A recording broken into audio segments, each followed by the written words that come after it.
ibu bapak di rumah mohon untuk mendampingi siswa putra putrinya untuk ngobrol dari hati ke hati, ditaros, ditanya putra putrinya, jam eneng hoyong jam tenaon mau jadi apa nanti. Kita pihak sekolah insya Allah di bulan Februari sekitar tanggal 13 kita akan adakan psikotes, ya. Psikotes ini untuk mengetahui bakat, minat asli putra putri kita, ya. Di tahun ini anak bapak ibu benar-benar masuk ke ranah pendidikan menengah dengan masuk ke fase F. Ini kurikulumnya masih amanah di kurikulum Merdeka ya bapak ibu. Belum dirubah dengan kurikulum yang lain, tapi kita masih pakai penerapan kurikulum Merdeka. Jadi ini kita masih akan membahas terkait dengan fase F. Fase F ini akan dilalui oleh anak putra putri bapak ibu di tahun ini, di tahun ajaran baru, sehingga nanti ini menjadi satu poin penting ya. Jadi ini yang perlu saya sampaikan. Arahnya tidak jauh beda dengan anak SMK. Jadi kalau anak SMK sudah bicara tentang karir kerja karena dibekalin arah kerjanya, tapi untuk anak SMA sama, kita harus mulai di fase F itu sudah mulai berpikir arah karir mereka, namun diarahkan kepada, difokuskan kepada pembekalan pendidikan yang lebih tinggi. Jadi saat ini nanti pilihannya difokuskan ke pendidikan studi lanjut. Ya nantinya akan mengarah ke kerja, ke wirausaha, akan tetapi yang diutamakan karena kita di SMA, arahnya ini baru sekolah menengah atas saja, perlu ditingkatkan lagi ke pendidikan yang lebih tinggi atau studi lanjut. Ini arahnya nanti ya Pak Ibu. Harapannya dengan studi lanjut, kedepannya Indonesia semakin adil, inklusif, holistik untuk mengembangkan bakat minat peserta didik baik dari pendidikan dasar sampai pendidikan tinggi. Ini dari menteri yang kemarin, tapi masih kita lakukan sampai nanti proses kurikulum yang baru akan ada, sehingga ini kita masih jalankan. Nah, proses pendidikan tinggi itu nanti ada 4 tahapan Bapak Ibu yang akan kita tempuh. Jadi akan kita tempuh itu adalah jalur prestasi, jalur tes, jalur mandiri. Kalau memang mau di sekolah kedinasan melalui calon taruna, dan sekarang itu luar biasa ditawarkan ke orang tua untuk proses bagaimana kedepannya putra putri Bapak Ibu di masa yang akan datang. Dan kami di sekolah menengah ini sangat mensupport itu, sehingga kita berharap nanti proses kedepannya akan lebih matang, lebih jelas, dan kesiapannya jelas. Untuk itu di fase F nanti kita tidak hanya mengikuti arah minat saja, ingin jadi dokter, ingin jadi perawat, hanya pingin, itu kan minat ya, pingin. Tapi kalau bakatnya tidak menunjang, bakatnya tidak sesuai, dipaksakan, proses nanti kalau mereka melanjutkan ke pendidikan lanjutan itu akan menjadi masalah, sehingga bisa masuk gak bisa keluar, kan bebannya di Bapak Ibu. Kuliah udah mahal tapi gak lulus kan itu jadi problem ya. Atau kok banyak lulusan S1 katanya S1 tapi kok pengangguran, ya mungkin karena di proses pembelajarannya tidak sesuai dengan bakatnya. Untuk itu SMA Babakan Cikau memberikan fasilitasi kepada Bapak Ibu dengan mengadakan psikotes. Dan ini difasilitasi oleh sekolah, jadi tidak ada beban biaya untuk psikotes. Kalau di luaran lumayan besar psikotes itu Bapak Ibu, tapi sekolah melihat pentingnya kepentingan ini, dan ini juga kepentingannya bersinergi ya, kepentingan orang tua dan kepentingan sekolah. Jadi kita fasilitasi dari sekolah. Nah, saya berharap nanti tolong Bapak Ibu agak punten ya, kalau dibilang tega harus ada tega ya Bu ya. Kalau anak-anak yang rengek, Pak saya mau kelas itu, kenapa? Teman saya banyak di sana.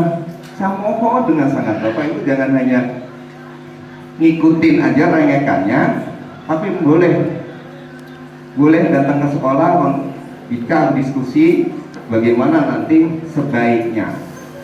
Proses insya Allah nanti tanggal 13 Bapak Ibu 13 kita akan laksanakan kegiatan psikotes, dan saya mohon benar-benar anak-anak Bapak Ibu bekali, kasih tahu untuk mengerjakannya dengan serius, karena psikotes itu sangat berpengaruh kalau dia malamnya begadang, paginya tidak sarapan, malamnya begadang, hasil tidak akan valid. Jadi potensi dasar tidak akan terungkap, karena tes ini akan cukup lama, 3 jam secara maraton, dan nanti kami mohon dukungannya, karena sebagai sistem ya Bu ya, Android. Jadi mohon nanti di pas sebelum tanggal 13 kuota anak dipepetin aja Bu, jangan terlalu jauh, dipepetin. Pepet tanggal 13 kuotanya agak ditambahin gitu Bu, karena nanti kita gunakan Android untuk teknis pelaksanaannya. Terus punten Bapak Ibu, kemarin juga ada kasus yang dalam arti berkonsultasi dengan Pak, anak saya tuh begini, dia tuh akan bisa lebih bagus kalau sama ini, jadi tolong dimasukkan satu kelas. Bapak Ibu saya tekankan, pemeringkatan kelas itu adalah kelas paralel. Misalkan anak IPA 1 sampai IPA 3 itu dijadikan siapa yang ranking 1. Misalkan dia dalam satu kelas, kompetisinya gimana? Bisa jadi temannya atau putra ibu malah di bawah. Kalau memang mau berteman, beda kelas juga nggak masalah, tapi sama-sama belajarnya bareng, karena menjadi tidak ada kalimat sungkan, nggak enak kan.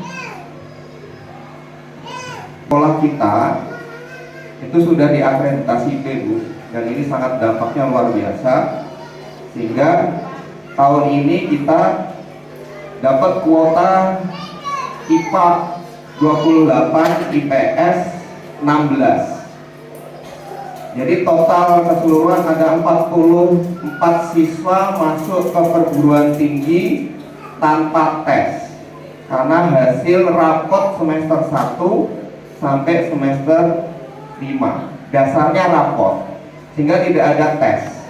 Ya kalau keterima dan tidaknya kan awal-awal ya Bu ya, nanti tergantung strategi milih sesuai bakat dan minatnya tadi. Kalau asal-asalan ya temanku ke UI semua ya, kalau nilainya belajarnya baru 1 semester akhir ya cuma ngimpi jadi. Tapi kalau memang dipersiapkan dari awal, ya insya Allah nanti akan bisa terwujud cita-citanya. Nah, pemerintah melalui surat ini memberikan arahan kepada masyarakat, kepada sekolah, terutama pada pelajar tentang 7 kebiasaan yang harus dilakukan. Yang pertama ada kebiasaan bangun pagi. Ini bangun pagi, jadi Bapak Ibu saya kalau pagi-pagi jaga di gerbang itu banyak menemukan siswa yang terlambat datang sekolah. Ada yang terlambat 10 menit, 15 menit, ada yang bahkan setengah jam sampai ke sekolah, dan ketika ditanya kenapa terlambat, karena bangunnya kesiangan. Gitu Ibu. Betul ini mungkin memang di rumah betul orang tua mah tos ngagling-gling, hujan neng ayo Bu gerak gitu ya, tapi ternyata susah terbangun, dan akibatnya dari bangun kesiangan datang ke sekolah terlambat. Dan ini pengawasannya, kontrolnya ada di orang tua, bukan di sekolah, karena kami sulit kalau misalkan guru atau wali kelas untuk membangunkan siswa. Terus yang kedua, setelah bangun pagi beribadah, terutama yang muslim, ya sholat subuh itu terbatas waktunya. Kalau sudah terbit matahari habis waktu subuhnya, gitu ya. Terus yang ketiga berolahraga. Ini penting untuk menjaga putra putri bapak ibu siswa kami itu badannya sehat. Kami memang ada pembiasaan bapak ibu yang dijadwalkan oleh sekolah. Kebiasaan ibadah itu ada setiap hari Jumat di minggu pertama, tapi itu kan dalam 1 bulan cuma 1 kali. Ada pembiasaan olahraga, senam bersama, itu juga dalam 1 bulan cuma 1 kali. Terus yang berikutnya makan sehat dan bergizi, sarapan. Bapak Ibu kalau upacara di sini ada beberapa siswa yang tidak kuat berdiri lama, pingsan gitu ya, leles. Ketika ditanya belum sarapan katanya. Kenapa belum sarapan? Kembali lagi ke yang poin pertama, bangunnya kesiangan. Jadi kita nyambung. Sekali anak bangun kesiangan, kali senang teratos. Ya, Bapak Ibu. Kemudian gemar belajar. Belajar itu sekarang mah bisa kapan saja, di mana saja mengakses ilmu pengetahuan itu sangat mudah, Bu. Dengan hanya perangkat handphone ini saja kita bisa tahu ilmu apapun itu, informasi tentang apapun, tinggal gemarnya yang susah. Jadi ilmunya mah sudah ada, tapi keinginannya, ya gemar itu berarti motivasi yang tinggi gitu. Motivasinya karena padahal sekarang bisa diakses di mana. Yang keenam, bermasyarakat. Jadi itu kalau gemar belajar bisa dilakukan di sekolah. Bermasyarakat setelah pulang sekolah itu anak itu ada aktivitas sosial di lingkungannya, tidak ngerem di kamar gitu ya. Apapun itu, mau dalam bentuk kerja bakti, aktif di Karang Taruna dan sebagainya, selama itu positif.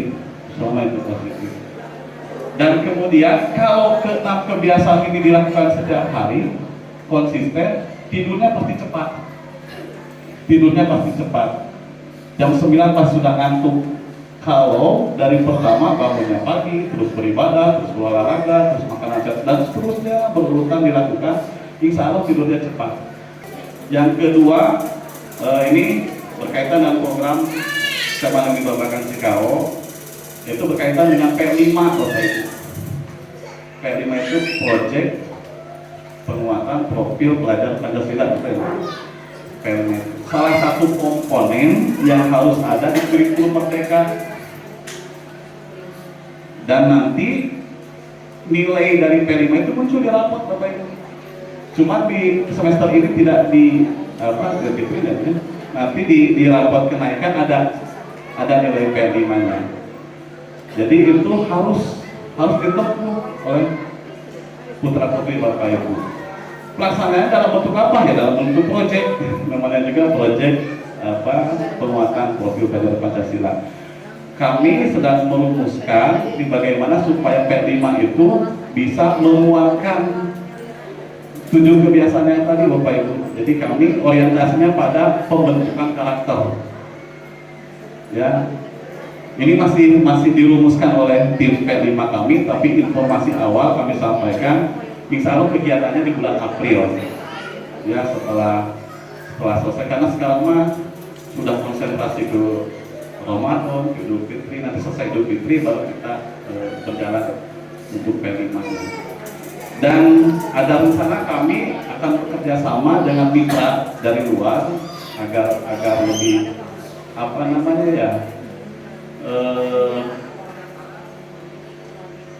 lebih kena ke penguatan karakternya. Insya Allah kami akan bekerjasama dengan elemen Jakarta. Itu rasanya di bulan April untuk P5. Kemudian yang berikutnya, ini program kami juga, tapi dilaksanakannya nanti di kelas 11. Jadi setelah naik, tapi saya sampaikan di sini kenapa? Karena supaya Bapak Ibu minimal ada persiapan gitu ya, bahwa Bapak Ibu tahu selama setahun ini BBC itu anak kita itu di BBC mau ngapain aja gitu. Satu programnya yaitu studi kampus, jadi kunjungan ke perguruan tinggi. Ini sangat nyambung sekali dengan yang disampaikan oleh Bu Jadah dan Pak Eko. Ya, jadi kami mengadakan studi kampus, kunjungan ke perguruan tinggi agar siswa-siswi, putra-putri Bapak Ibu itu punya gambaran kampus itu bukan hanya dari cerita, ya, tapi mengunjungi langsung. Jadi untuk studi kampus, insya Allah pelaksanaannya bulan November 2025. Jadi sebelum ujian ada kunjungan ke perguruan tinggi. Yang terakhir mungkin Bapak Ibu yang keempat, ini kelas 10 tentang penertiban seragam sekolah. Jadi terus terang Bapak Ibu, sekarang kan sudah masuk ke semester 2. Nah, tapi kami di kesiswaan kadang kesulitan untuk menertibkan seragam, terutama di hari Rabu, Kamis, dan pada saat pelajaran olahraga. Jadi ada beberapa siswa kelas 10 yang masih mengenakan seragam batik SMP. Ya, ada yang pakai baju olahraga SMP. Jadi kami belum bisa bersikap tegas untuk ke siswa yang ini karena belum seragam. Apalagi kalau di luar Bapak Ibu tidak ada identitas SMA BBC-nya. Kalau anak gitu ya pakai seragam batik SMP 2 melakukan apa gitu, kami tidak bisa melakukan tindakan. Jadi SMA kami punya tata tertib dalam mengenakan seragam sekolah. Untuk Rabu itu pakai batik, untuk hari Kamis itu pakai baju khas. Ini yang siswa-siswa pakai. Nah itu di belakang ada. Dan untuk olahraga juga sama, ada baju seragam khusus untuk SMA Negeri Babakan Cikal. Tanggapan saya sebagai orang tua siswa kelas 10 dan khususnya komite sangat senang sekali ya, sangat mendukung karena program-program seperti ini, undang-undangan rapat seperti ini itu sangat diperlukan sekali biar terjalin komunikasi antara pihak sekolah dengan orang tua siswa dalam memecahkan suatu persoalan ataupun tentang rencana-rencana yang diadakan oleh sekolah. Sangat penting menurut saya itu. Kalau saran sih, insya Allah mudah-mudahan bisa kedepannya lebih gimana, jadi lebih tingkat lagi lah, lebih meningkat lagi cara kalau rapat ini juga, kalau rapat-rapat seperti ini juga ada bagusnya juga. Jadi kita tuh mengetahui semuanya ya. Pertama, bahwa tanggung jawab pendidikan itu sesuai dengan Undang-Undang Sisdiknas, bahwa pengelolaan dan pembiayaan pendidikan itu harus ada partisipasi selain daripada pemerintah daerah dan orang tua dalam hal ini untuk peserta didik ya. Nah, jadi memang sewajarnya dengan adanya kolaborasi dengan masyarakat. Sebenarnya bukan masyarakat saja yang harus berkolaborasi dengan sekolah itu, pihak-pihak lain juga dalam rangka mendukung pelaksanaan lingkungan pendidikan yang kondusif. Jadi kan jangan sampai sekolah ini berada, karena terus terang aja tugas sekolah itu kan untuk membangun karakter, kecerdasan anak bangsa, dan maka tidak boleh diabaikan keterlibatan semua pihak untuk mendukung itu. Jadi kewajiban kita sebagai masyarakat yang masuk di dalamnya untuk membantu bagaimana penyelenggaraan pendidikan ini berjalan dengan baik secara inklusif. Jadi kalau nanti sekolah ini maju, bisa mencetak anak-anak bangsa yang cerdas, yang berkarakter, kan ini akan menunjang juga peningkatan sumber daya di negara kita, khususnya di daerah Purwakarta. Nah, banyak ada dikotomi bahwa urusan SMA adalah urusan provinsi. Nah, sementara kita tahu yang sekolah di sini kan orang Purwakarta, maka tidak ada alasan pemerintah daerah, kabupaten dan kota juga harus khususnya Kabupaten Purwakarta untuk terlibat membantu keberadaan dan keberdayaan sekolah, tapi dengan catatan untuk membantu yang di luar yang sudah ada. Artinya bahwa kalau hal-hal seperti tadi, kalau saya lihat kondisi di Babakan Cikau, SMA Negeri Babakan Cikau ini sangat rentan dengan keamanan karena pagarnya aja kan udah harus ada kita bikin nyaman kan dengan konsep sekolah ramah anak. Maka di sekitar kita infrastrukturnya juga pemerintah daerah kabupaten juga harus ikut bertanggung jawab. Nah, siapa yang harus mendorong? Yaitu masyarakat. Masyarakat itu kan di dalamnya banyak elemen gitu kan, termasuk pihak lain yang turut peduli dengan pendidikan. Ya, insya Allah kita akan ikut serta untuk membangun keberadaan dan keberdayaan sekolah di wilayah itu, dan nanti kita juga akan berusaha sebagai masyarakat untuk mendukung itu. Apalagi kita sebagai orang tua muridnya di sana ya harus ada kepedulian dan kepercayaan kepada sekolah, bagaimana ini sekolah ini akan lebih baik gitu.